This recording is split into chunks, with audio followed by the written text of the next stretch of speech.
Right, so moving on from the web browser, you can see the next pane along is the calendar. We get this nice month view, and each day with a little corner coloured in the top right, as you can see there, is just to tell us that there's an appointment on each of those days. So if we just tap on a day, for example today, we get the appointments at the top of the screen, and then the weather also for that day. So you get the weather for the next 5 days just plumbed in there for you, so you can actually see on all the different days of your appointments what the weather's going to be like for those appointments, which is pretty nice. You can also go to an agenda view, which just shows you all your upcoming appointments in one screen for about the next week, as you can see there, which is pretty handy as well. And if we go back to the home screen, which you can just do from hitting the home key here, we can actually tap on this bar in the middle, which tells us the appointments we've got coming up, and that'll take us straight through to the calendar as well. So it's quite nice and easy to use. Obviously syncs with your Outlook calendars as well, and Google calendars as well if you want to synchronize with the Google Exchange system. You can see we've also got Stocks. Stocks is back on the HD2. We didn't have it on the Touch 2 for some reason, but here it is in the HD2. Very simple to use. Again, you can set your own custom stocks to keep an eye on and just quite easily update them from hitting the soft key at the bottom there. Moving on from that, we've got Photos and Videos pane. Pretty simple pane. It's quite usual for HTC devices. You usually get this sort of same view, and then at the top here we've got some shortcut buttons to the camera and video camera, so you can go and take more pictures. Nice thing on the HD2 is that if you chuck the phone on its side, you can see we get this nice landscape view, and it's very smooth to navigate through just by sliding your finger across the screen. So very nice experience, and you can then just click, tap on a photo to zoom in, and again you can just carry on sliding through full screen on this big 4.3 inch capacitive screen. So it's very good for viewing photos, very fast thanks again to the gigahertz processor, and if we just tilt the phone back upright you can see it goes back into landscape view. Moving across again, we've got music pane. You can play music directly from here, so if we just hit the play button there, you can hear, even though we've got no headphones, it just plays it through the loudspeaker. Obviously, as I mentioned earlier, we've got the 3.5mm headphone jack there, so you can just plug in any normal headphones, plug in your favourite headphones that you use, maybe with your iPod, to listen to the music with a bit better sound quality. There is Bluetooth A2DP on board as well, so you can connect a set of Bluetooth headphones to listen to. And we've got quite a nice experience. If you just hit the library there, you can see we've got the usual sort of HTC experience that we've said a minute ago with the contacts. You've got the same sort of bar at the bottom here to scroll through, and you can actually view music by now playing, artists, albums, playlists, songs, genres, composers, and also purchase music. So it's quite a nice experience, and you get obviously to see your music quite easily, and you can just flick through very quickly. You get this nice sort of cover art view, which looks like it's sort of basically printed on a CD case, so that's quite nice as well. And you can quite easily skip through your music there, as you can see, and find the track you want. Moving on from that, we've got the weather pane. So as you can see here, we can see all the weather for various different locations around the world, and see how each different place is doing. We've got a bit of cloud there in Novosibirsk. Let's see if we can find a rainy place. There we go, Seattle's rainy. So we get this nice windscreen wiper view and the rain falls down the whole screen.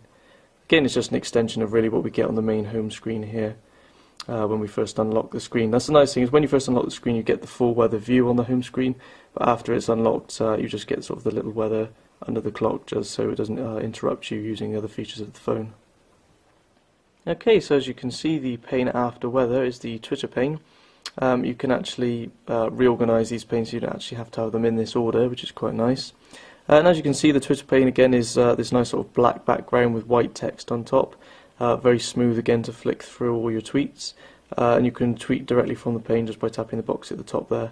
Get a nice large QWERTY keyboard, landscape QWERTY keyboard. Going back from that, as you can see, from here you can actually tap on a tweet and you can go directly into the Twitter application. And then you get this scroll bar at the bottom again, so you can see all tweets, mentions, direct messages, and your favourite tweets, and quite easily flick between all of those. And again, you can tweet from here and look at other tweets that you've received.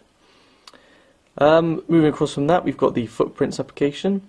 You can see you can just take photos of different places that you visited, and then you can view them on a map or navigate to them again. So if we just tap on, for example, the Eiffel Tower, you can see we can rate it at the top.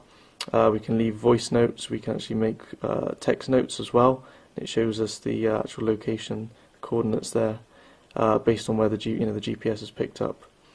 You can even go down to the menu here and show a map, so we can see in Google Maps exactly where that is.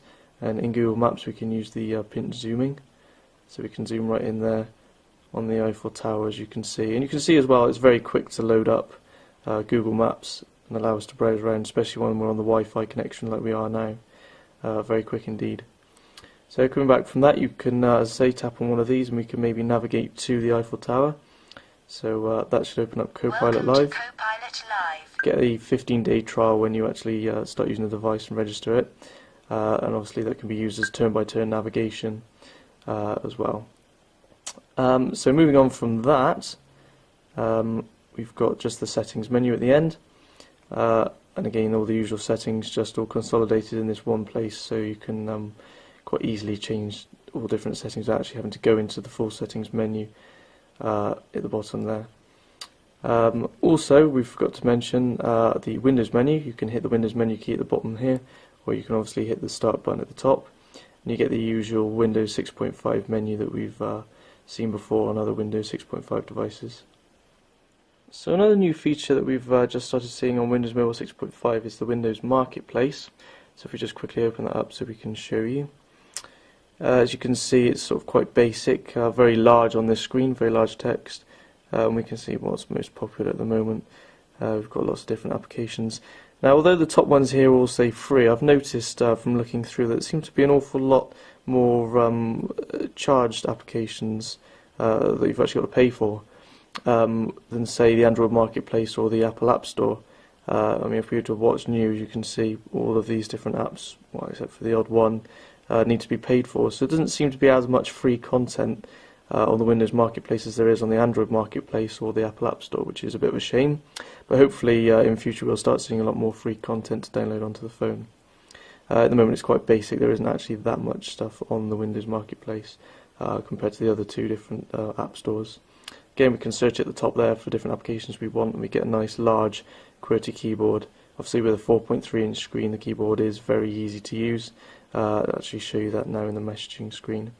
So if we pop across back to messages, we can actually either tap on that to reply, or we can tap new message at the top. So if we just reply here, we can tap to compose. And you can see the QWERTY keyboard is quite large. We've got predictive text here at the side, which you can switch on and off with this button here, just to make sure that we don't make any mistakes. It will correct them for us.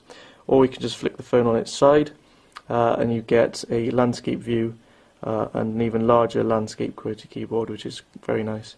You can just use it with your thumbs very easily. So messaging is quite good. The only problem I've found is that it can be a bit laggy sometimes when trying to type in. Sometimes it doesn't quite register that you've hit the space bar, and then you end up with words that are connected together, or just letters that are missed out in the middle of words, for example, I've had in the past.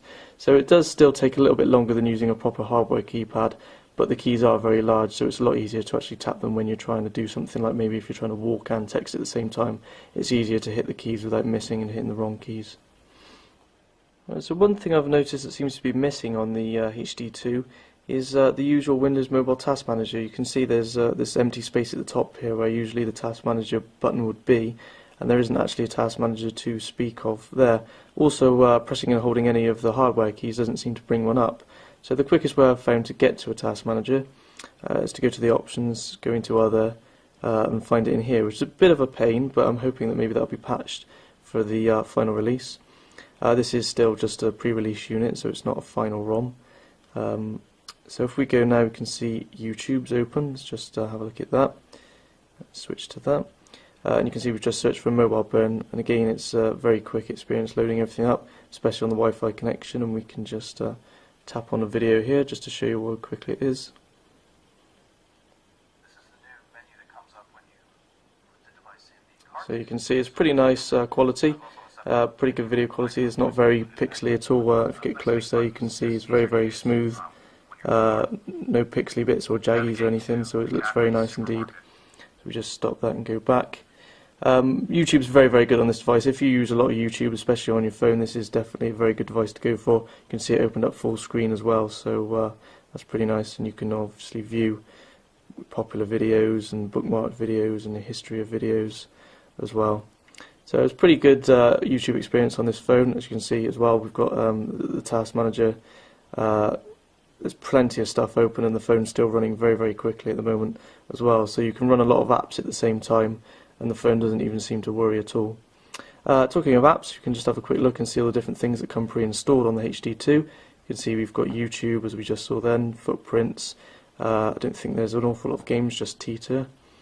We've got obviously Windows Live services like MSN Messenger and things like that. We've got Office Mobile pre-installed with Excel, Word, PowerPoint and OneNote. And then different things like, I say, Messenger's in here. And we've got Facebook as well, a little Facebook app pre-installed. Google Maps, Bing, and both the Opera browser and the usual Internet Explorer browser on board as well, as you can see there. So it's got a lot of features pre-installed. As I say, you can use the Windows Marketplace to find more features if there's anything missing. It's got some other cool bits and pieces on it as well. For example, if the phone's on a worktop and it starts ringing, as you pick the phone up, it can sense that you're picking it up and it sort of turns the ringer volume down so you don't annoy other people in your vicinity, which is quite nice. And also earlier on I noticed a pocket mode as well, so basically the phone can tell if it's in a pocket or a bag and it'll actually turn the ringer up so you can hear it more easily. So it's got plenty of features and it's a very nice slim handset, although it is quite wide and tall, so maybe not a handset if you have small pockets, but if you've got a bag or you don't mind carrying something around that's slightly larger than usual, to get the benefit obviously of the fast processor and the very large screen, then the HD2 is definitely a good device to look at. So that's the HTC HD2, and I'm Russ Jeffries from MobileBurn.com.